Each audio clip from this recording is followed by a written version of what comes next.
empty tables, and hollow promises. Olivia Bennet believed in the poetry of small moments. The way morning light filtered through kitchen blinds, the ritual of Saturday coffee on their apartment balcony, the knowing glance across a crowded room. These were the threads that had woven her 7-year marriage to Marcus Walsh into something she once thought unbreakable.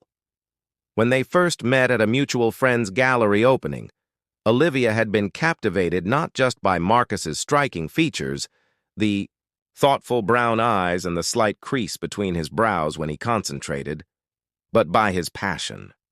He spoke about architectural design with such reverence, describing buildings as stories told through space and light. As the head of his own emerging firm, Walsh Architectural Solutions, he had dreams that stretched to the horizon.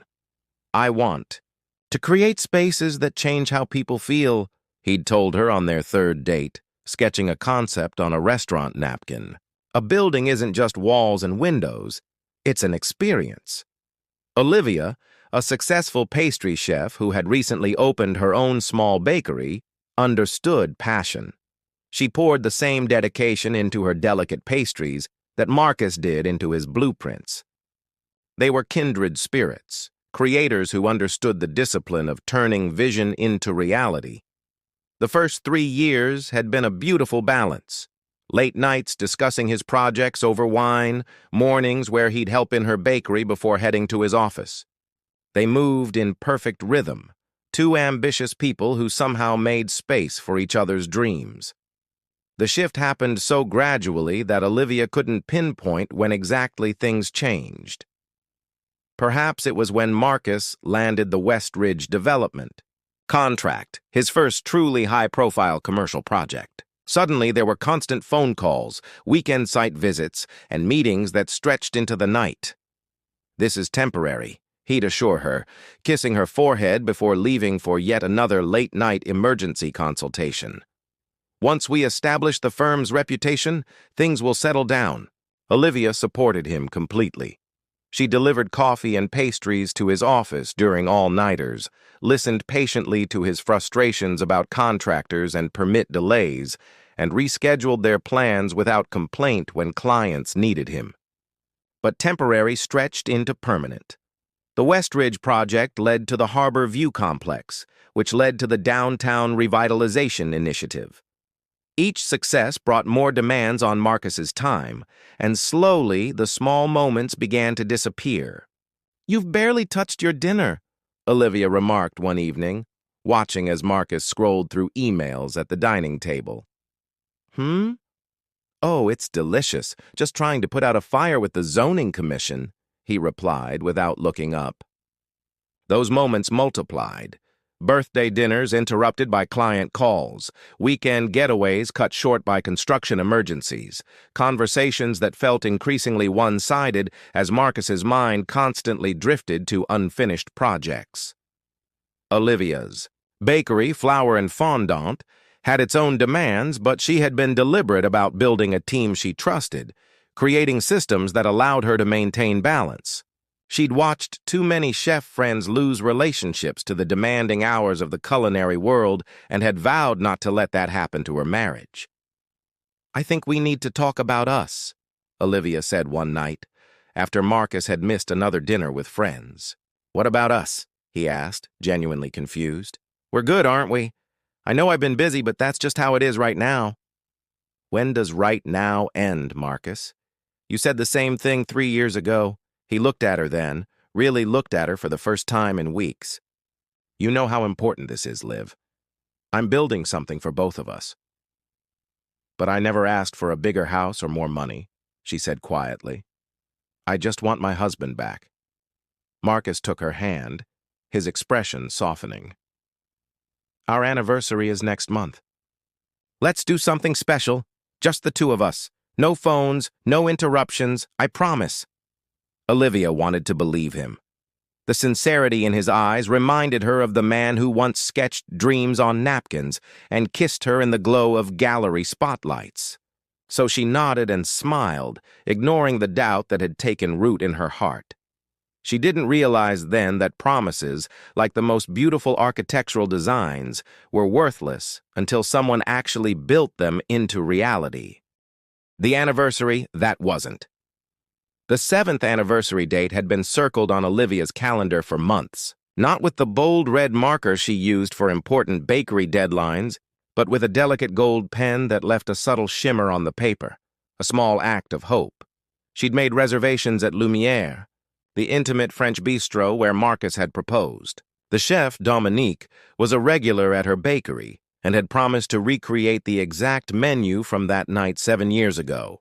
Olivia spent hours at Vivian's boutique, finding the perfect dress, a deep emerald that complemented her auburn hair and made her hazel eyes appear almost golden in soft light. "Someone has a special evening planned," Vivian had commented as she adjusted the hem. "It's been a while since my husband and I had a proper date night," Olivia admitted. "I want everything to be perfect." The morning of their anniversary, Olivia woke early. She left a card on Marcus's pillow before he stirred. Inside was a sketch she'd commissioned from an artist friend, showing them sitting on their balcony, coffee mugs in hand, the city skyline behind them. It captured the simplicity she yearned to reclaim. "Happy anniversary," she whispered, kissing his forehead before leaving for the bakery. "Don't forget, dinner at 8. "Wouldn't miss it for the world," he murmured, pulling her down for another kiss. "I've got something special planned, too." Throughout the day, Olivia found herself smiling at nothing in particular. Perhaps tonight would mark a turning point. Perhaps Marcus had finally recognized what they were losing. She closed the bakery early, leaving her assistant manager, Jasmine, to handle the final hour. At home, Olivia took her time preparing. A long bath scented with jasmine oil, her grandmother's pearl earrings, a spritz of the perfume Marcus had given her on their first anniversary. By 7:30, she stood before the mirror, an elegant silhouette of hope and nervous anticipation. The first text came at 7:45. Marcus, running a few minutes late. Meeting with the Oakmont group ran long. "On my way soon." Olivia's smile dimmed slightly, but she replied with understanding. "No problem. I'll have a glass of wine waiting." She arrived at the restaurant precisely at 8, greeting Dominique with a warm hug. He led her to their special corner table adorned with candles and fresh flowers. "A bottle of the Bordeaux you enjoyed last time?" he suggested. "Perfect. My husband should be here any minute." The minute stretched to 30. Olivia sipped her wine slowly, checking her phone periodically. No further messages from Marcus. At 8:45, she called him. No answer. She sent another text. "Olivia, everything okay? Dominique is holding our table." At 9:15, as she was considering ordering without him, her phone finally chimed.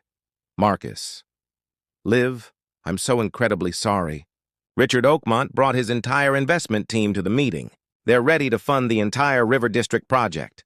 My biggest opportunity yet. They want to continue over dinner to finalize details. I can't leave now. Can we reschedule for tomorrow night?" The restaurant noise faded to a dull hum as Olivia read the message twice. 7 years of marriage reduced to an afterthought, postponed for a business dinner. No call, just another digital excuse delivered between handshakes and contract discussions. Dominique approached cautiously. "Is everything all right, madame?" Olivia looked up, her composure impeccable despite the storm brewing inside. "It seems I'll be dining alone tonight," she said softly. "My husband has a more important engagement." "I'm sorry to hear that," the chef replied with genuine sympathy. "Perhaps you would prefer to take your meal home." "No," Olivia decided, straightening her shoulders. "I'm dressed for a special evening and I intend to have one." "I'll have the full menu as planned." "And another glass of wine, please." She ate methodically, tasting nothing, her mind drifting to all the empty chairs across from her over the years. The missed birthdays, canceled vacations, abbreviated holiday celebrations. Each instance had seemed isolated, forgivable. But strung together, they formed a pattern that could no longer be ignored. By the time she finished dessert, a delicate crème brûlée that normally would have delighted her, Olivia had made her decision. The gold band on her finger caught the candlelight as she twisted it thoughtfully. When she arrived home, the apartment was still empty. She moved through the rooms with purpose, gathering items with careful precision. Their wedding album.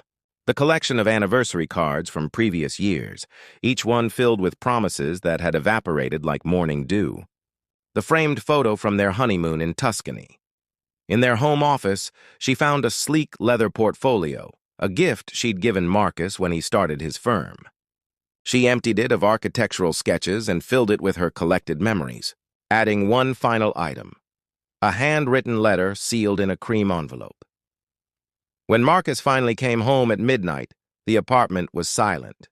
On his pillow lay a single item, the emerald dress carefully folded with a note pinned to it. "You miss seeing me in this tonight. Tomorrow you'll miss more." The cost of absence Marcus Walsh had built his career understanding the value of space, how emptiness could be as significant as structure, how absence could define presence. Yet nothing had prepared him for the hollowness that greeted him the morning after his anniversary. He awoke to an unusually quiet apartment. No coffee brewing, no soft humming from the kitchen, no gentle movement of Olivia preparing for her day. Just silence, sharp and accusing. The emerald dress still lay on his pillow, the note now crumpled in his fist. He had read it multiple times after stumbling home late, too exhausted to grasp its meaning. Now, in the harsh morning light, its implication struck him with the force of a physical blow. "Olivia!" he called out, his voice echoing through the apartment. No response. He found her side of the closet noticeably thinned, key pieces missing, though not emptied entirely.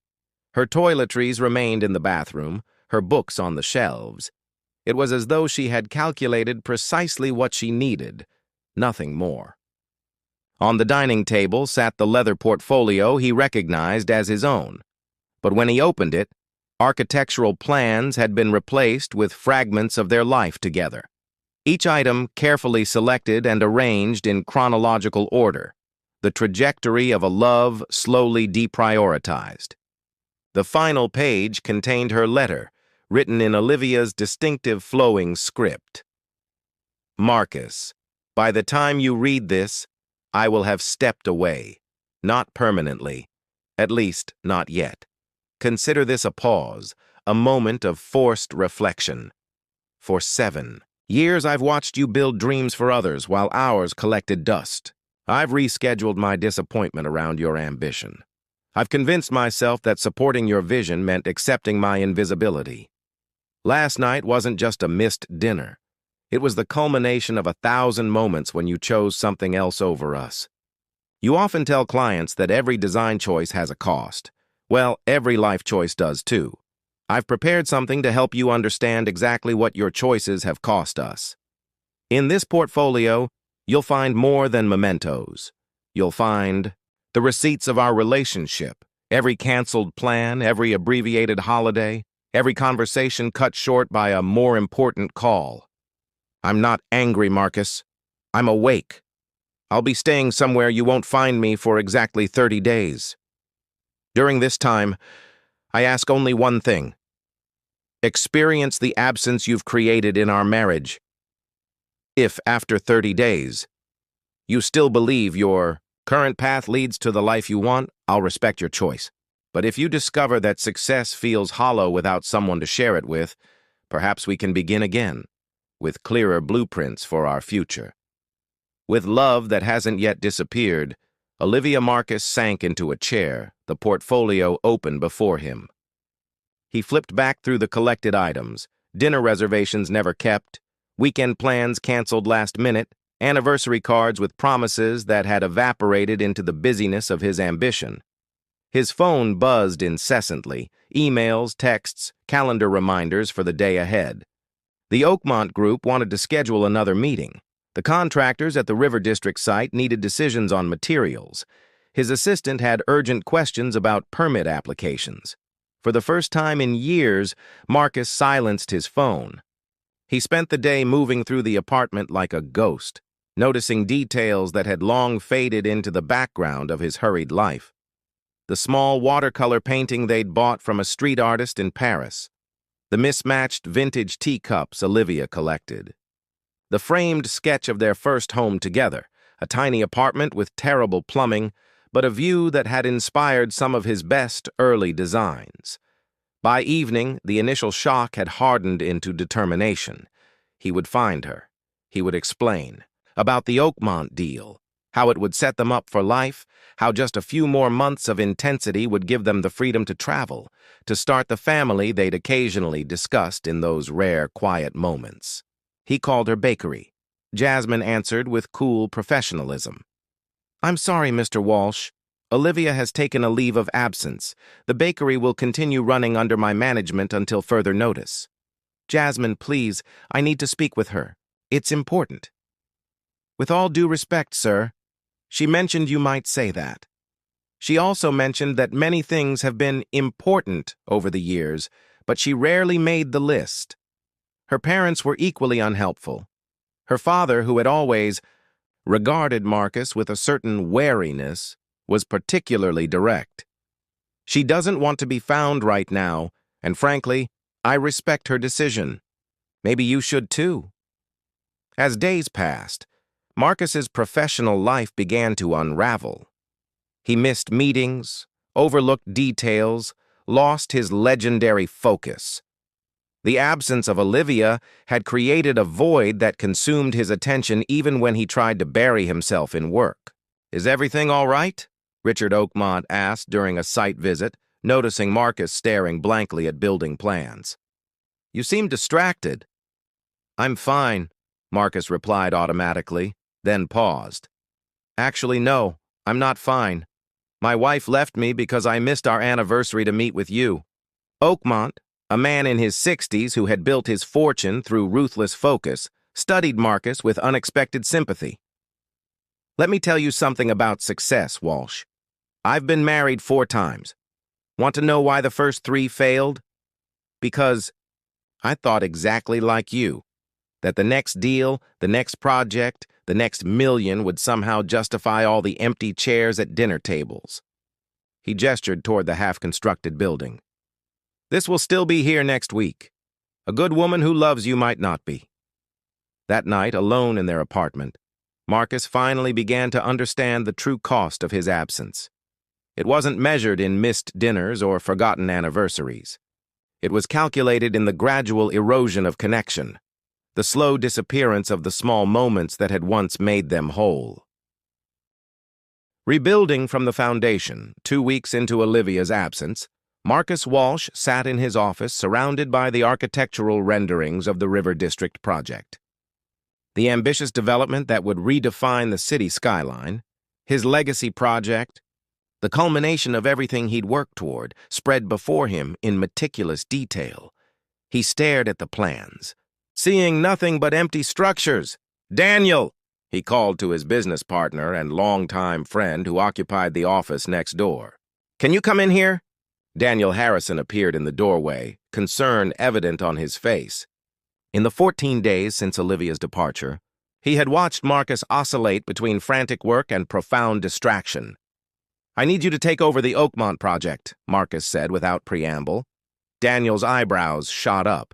"The River District? But that's your baby. You've been working toward this for years." "Exactly. And in pursuing it, I've neglected what matters most." Marcus pushed the blueprints across the desk. "You're more than capable. I trust you completely. What are you going to do?" Marcus smiled faintly. "Redesign my life from the foundation up." He began methodically reorganizing Walsh Architectural Solutions. He hired 2 additional project managers, implemented new client communication protocols that protected evening and weekend hours, and scheduled recurring meetings with his team to delegate responsibilities he'd previously insisted on handling personally. "You're making significant changes," observed Patricia, his office manager of 5 years, as she reviewed his revised schedule. "May I ask why now?" "Because I finally understand what sustainable design really means," he replied. "It's not just about buildings, it's about building a life that doesn't collapse under its own ambitions." With the firm's operations restructured, Marcus turned his attention to understanding Olivia's world. He visited Flower and Fondant daily, not to interrogate Jasmine about Olivia's whereabouts, but to observe the community his wife had created.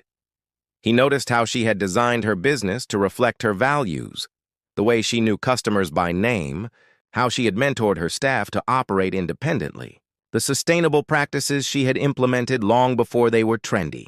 Unlike his own relentless expansion, Olivia had built something intimate and balanced. On the 17th day, he volunteered to help during a morning rush when one of the bakery assistants called in sick. "You want to work behind the counter?" Jasmine asked skeptically. "I want to understand what matters to Olivia," he replied simply. "For 4 hours."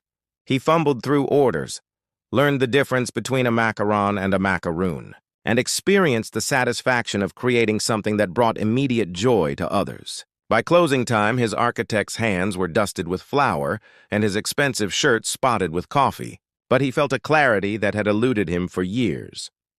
"You know," Jasmine said as they cleaned up, her initial frostiness thawing slightly, "she talks about your early dates all the time, how you used to bring your sketchbook everywhere, drawing little things that caught your attention. She said you once spent an entire afternoon designing a birdhouse because she mentioned liking the sparrows in the park." Marcus remembered that day with sudden vividness. The dappled sunlight, Olivia's delight at his impromptu design, the way nothing had seemed more important than making her smile. "What happened to that guy?" Jasmine asked quietly. "He got lost in the scaffolding of his own ambition," Marcus admitted, "but I think he's finding his way back." In the evenings, Marcus began rediscovering their home. He cleaned out his home office, donating architecture books he'd hoarded but never read. He replanted the balcony herbs that had withered from neglect. He learned to cook more than the 3 bachelor dishes in his repertoire, following recipes from Olivia's collection. Most significantly, he started a project in their spare bedroom, a space that had functionally served as storage for work overflow.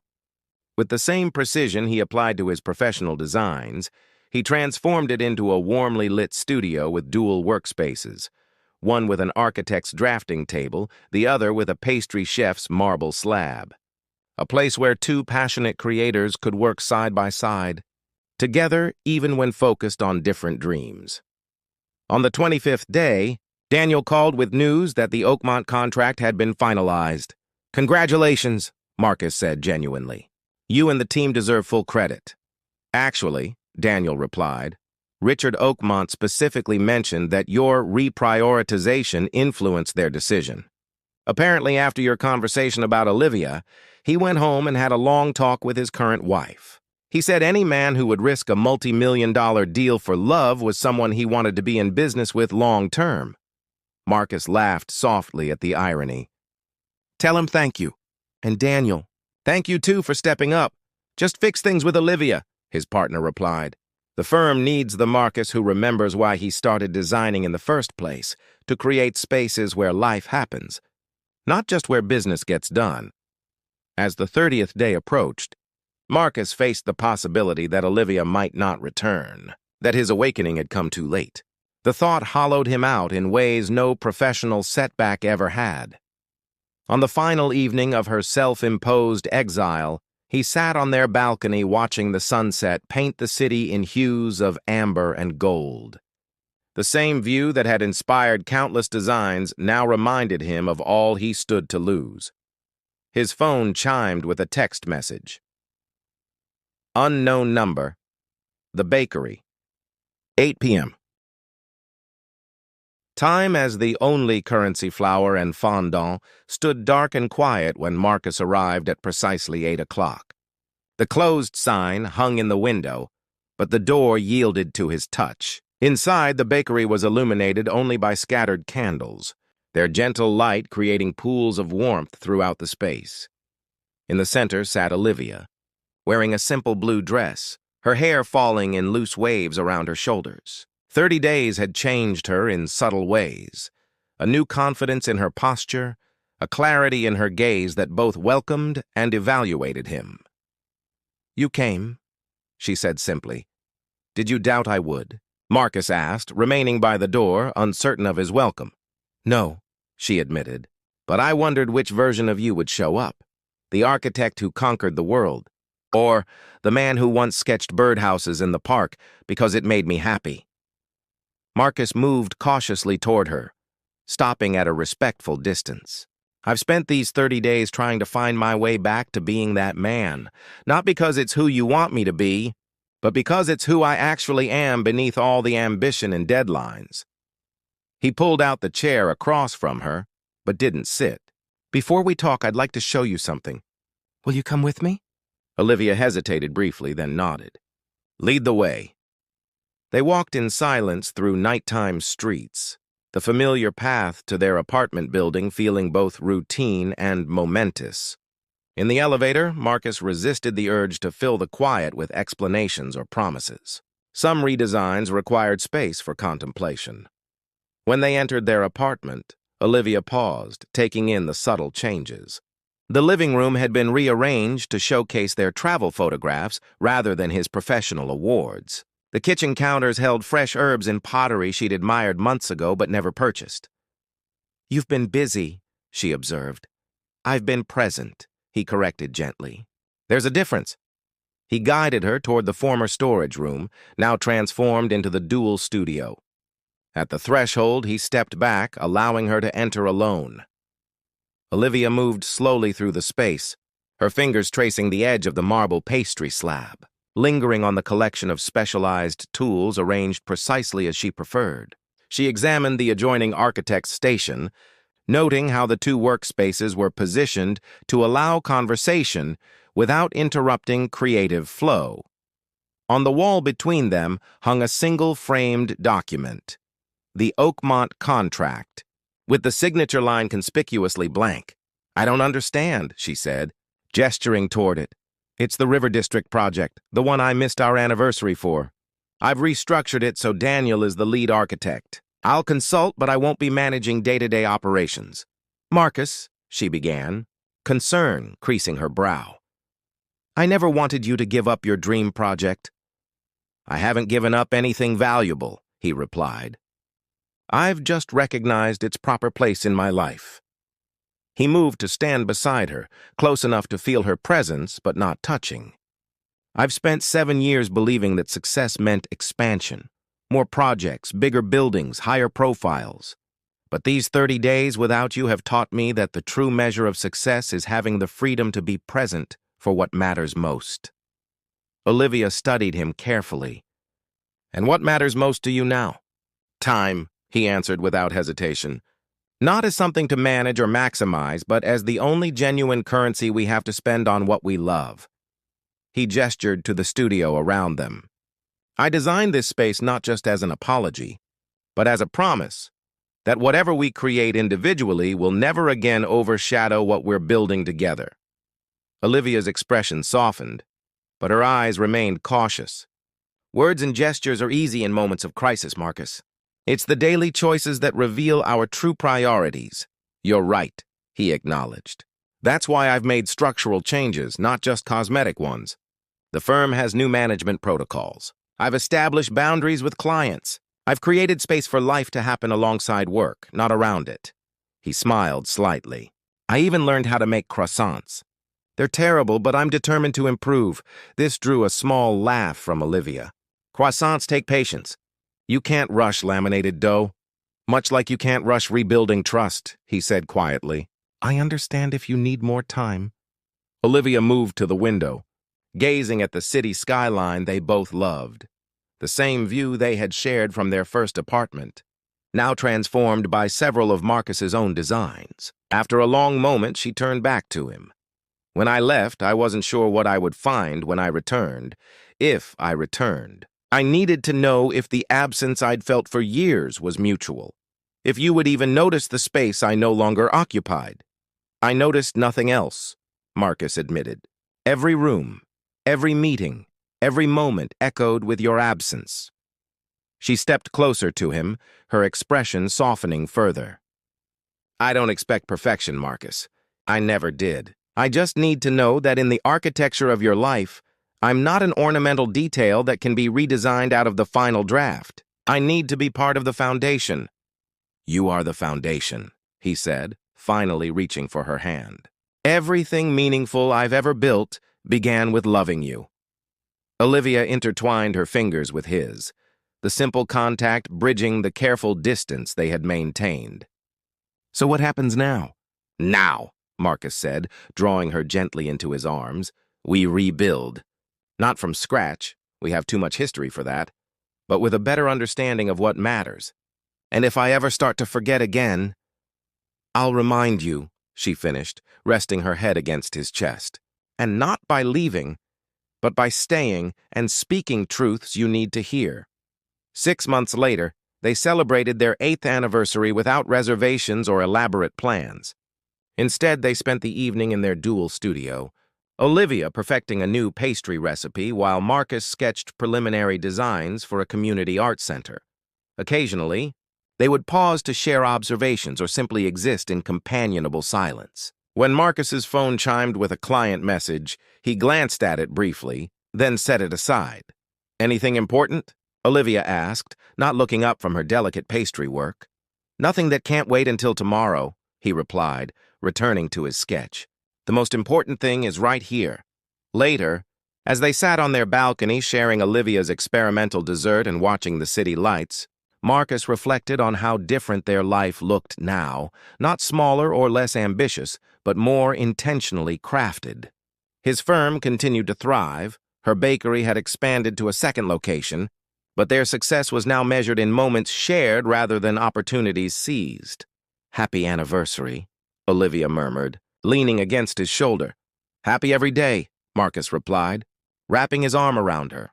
In the architectural journey of their marriage, they had learned the most essential principle of enduring design, that what makes a structure withstand time isn't the grandeur of its facade or the ambition of its reach, but the careful attention paid to each connection, each support, and the quiet spaces created for life to unfold in all its messy, beautiful complexity.